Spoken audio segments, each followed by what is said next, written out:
Là vivaient un mari et une femme. Pendant longtemps, ils voulaient déjà avoir un enfant, mais il n'était pas là. Un jour, ma femme est tombée malade. Le mari lui a demandé ce qu'elle voulait le plus. L'épouse a répondu qu'il y avait un magnifique jardin à proximité, où poussent plusieurs des plus belles fleurs. Il y a une belle réponse dans le jardin. Il a l'air si frais et si vert qu'elle voulait vraiment le goûter. Mais le jardin était entouré d'une haute clôture et personne n'osait y entrer, car ce jardin appartenait à une seule sorcière. Elle possédait un grand pouvoir et tout le monde dans le monde la craignait. Le mari aimait beaucoup sa femme et a décidé de lui acheter une réponse, peu importe ce que cela lui coûtait. Et ainsi, au crépuscule, il grimpa par-dessus la clôture de pierre dans le jardin de la sorcière, prit à la hâte une poignée entière de réponses vertes et l'apporta à sa femme. Elle en fit aussitôt une salade et mangea avec gourmandise.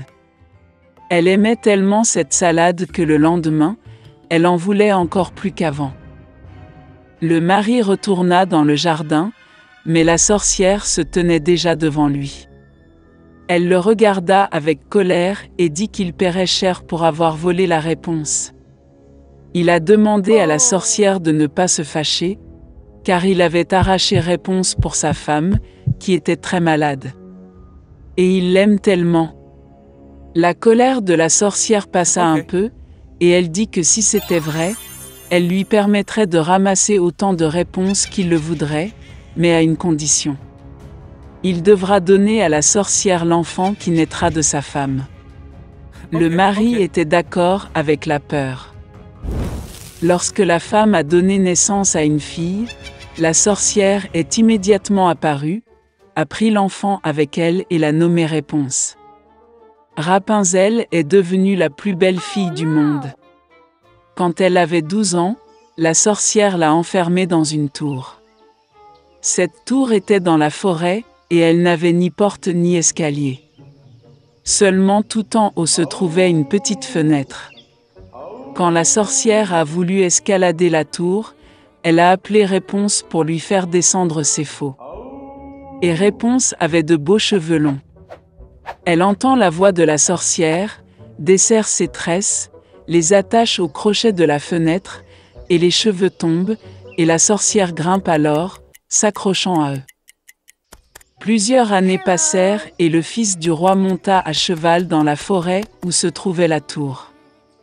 Soudain, il a entendu des chants, et c'était si agréable qu'il s'est arrêté et a commencé à écouter. Réponse l'a chanté de sa merveilleuse voix. Le prince voulait monter. Il a commencé à chercher l'entrée de la tour, mais il était impossible de le trouver. Il a vu une fois comment la sorcière grimpe sur les tresses que Réponse l'a abaissées. Et le lendemain, alors qu'il faisait déjà nuit, le prince s'est rendu à la tour et a appelé Réponse.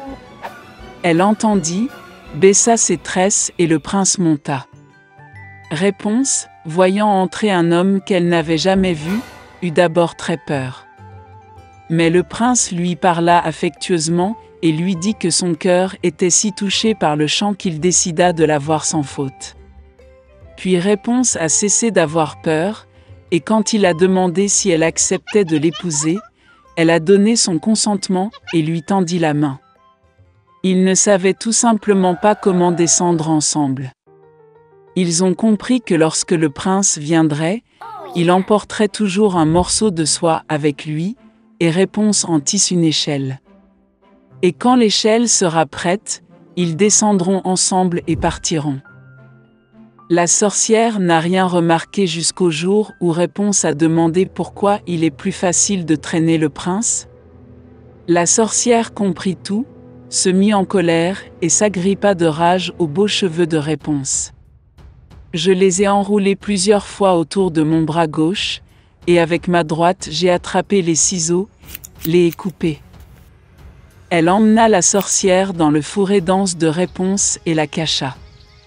Elle a attaché les tresses coupées au crochet de la fenêtre et, lorsque le fils du roi est apparu, les a tirées vers le bas. Le prince est monté et a vu la sorcière. Elle le regarda avec son regard malicieux et dit qu'il ne verrait jamais réponse. Le prince était fou de chagrin et de désespoir, sauta hors de la tour, mais les épines épineuses des buissons, sur lesquels il tombait, lui arrachaient les yeux.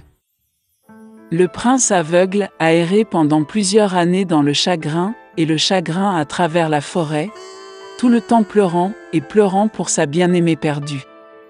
Une fois, il est entré dans un fourré dense. Soudain, le prince entendit quelqu'un chanter, cela lui semblait si familier, et il alla à sa rencontre. Lorsqu'il s'approcha, Réponse le reconnut, se jeta sur son cou et pleura amèrement de joie. 2 larmes coulèrent dans ses yeux, et le prince retrouva la vue et commença à voir comme avant. Il l'a amené dans son royaume, et ils ont vécu de très nombreuses années dans le bonheur et la joie. Il était une fois une fille. Et elle avait des cheveux si beaux et si longs que tous ceux qui la voyaient ne pouvaient pas quitter les yeux. Les brins étaient si légers, juste dorés.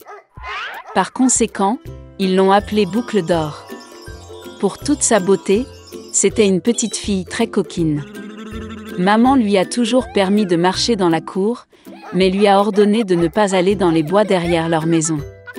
Boucle d'or était très intéressée de savoir ce qu'il y avait dans cette forêt. Et ainsi, alors que la mère n'a pas vu, elle a en quelque sorte quitté la maison dans la forêt. La fille a longtemps marché dans la forêt. Soit il trouve une baie, puis regarde une belle fleur, puis écoute le chant des oiseaux. Alors elle s'est perdue dans la forêt. Et soudain, elle a vu une maison inhabituelle dans une clairière. Boucle d'or s'approcha de lui doucement. « Je me suis promenée, mais je n'ai vu personne. » Elle a frappé à la porte, mais personne n'a répondu. Puis, elle frappa plus fort et la porte s'ouvrit.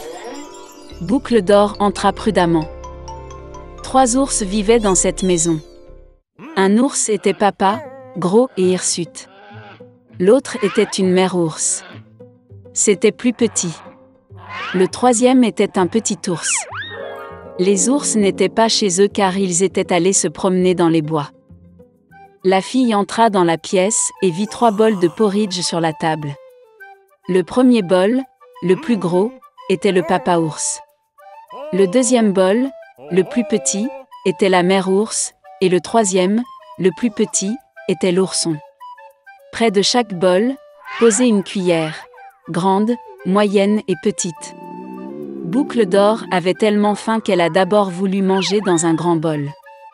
Elle prit la plus grande cuillère, prit le porridge, le goûta, mais le porridge était trop chaud.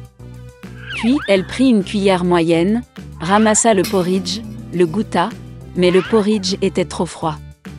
Enfin, elle prit une petite cuillère et goûta le porridge du petit bol. Cette bouillie n'était ni chaude ni froide, juste comme il faut. Et Boucle d'or a mangé toute la bouillie du petit bol. Après avoir mangé, la fille a voulu s'asseoir et a vu 3 chaises près du poêle. Une grande, une autre plus petite et la 3e, très petite, avec un petit oreiller rouge.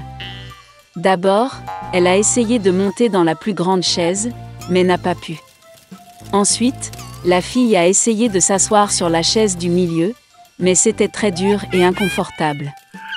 Finalement, elle s'assit sur la plus petite chaise, et c'était parfait pour elle. Boucle d'or a tellement aimé la chaise qu'elle a commencé à se balancer dessus. La chaise a craqué, s'est cassée et elle est tombée au sol. La fille s'est levée et est allée dans une autre pièce. Il y avait 3 lits, grands, moyens et petits. Tout d'abord, Boucle d'or est montée sur le premier lit, mais il était trop haut et trop dur. Je me suis allongée sur celui du milieu, il était trop spacieux et mou. La fille s'allongea sur le 3e plus petit lit. Elle était juste pour elle. Boucle d'or se sentait si confortable et douillette qu'elle s'est rapidement endormie. La fille dormait profondément lorsque la famille des ours est revenue à la maison. Les ours ont eu très faim et sont immédiatement allés à table. En voyant son bol, papa ours s'est vraiment mis en colère. Quelqu'un mangeait mon porridge. Il grogna. La mère ours regarda aussi dans son bol et grogna moins fort. Quelqu'un mangeait aussi dans mon bol. Et l'ourson, voyant son bol vide, a pleuré bruyamment. Quelqu'un n'a pas simplement mangé de mon bol, il a mangé toute ma bouillie. Les ours ont senti que quelque chose n'allait pas, ont quitté la table et ont commencé à regarder autour d'eux. Papa ours remarqua que quelqu'un bougeait sa chaise et grogna d'une voix terrible. Quelqu'un était assis sur ma chaise. La mère ours regarda sa chaise et se plaignit. Quelqu'un était assis sur ma chaise et l'a déplacée de sa place. Et puis, l'ours a regardé sa chaise cassée et a encore pleuré fort. Quelqu'un ne s'est pas simplement assis sur ma chaise, mais l'a cassée. Les 3 ours entrèrent prudemment dans la chambre. Quelqu'un était allongé sur mon lit et l'a froissé. Papa ours rugit d'une voix terrible. Et quelqu'un était allongé sur mon lit et l'a froissé, grogna la mère ours. L'ours en peluche a regardé son lit et a pleuré à nouveau. Quelqu'un était allongé sur mon lit aussi. Et puis il a vu la fille et a crié d'une voix mince, et dort encore en elle. Papa et maman ours sont allés au lit et ont vu qu'une petite fille dormait là. Boucle d'or s'est réveillée du cri d'un ourson et a eu très peur, il y avait 3 ours devant elle. Elle a immédiatement sauté hors de la maison et a couru partout où ses yeux regardaient, sans se retourner. La fille a couru pendant un long moment, était très fatiguée, puis elle a vu sa mère, qui cherchait sa fille disparue dans la forêt. Depuis, Boucle d'or a toujours écouté sa mère et n'a rien fait sans sa permission. Elle est devenue une fille très obéissante, gentille et gentille.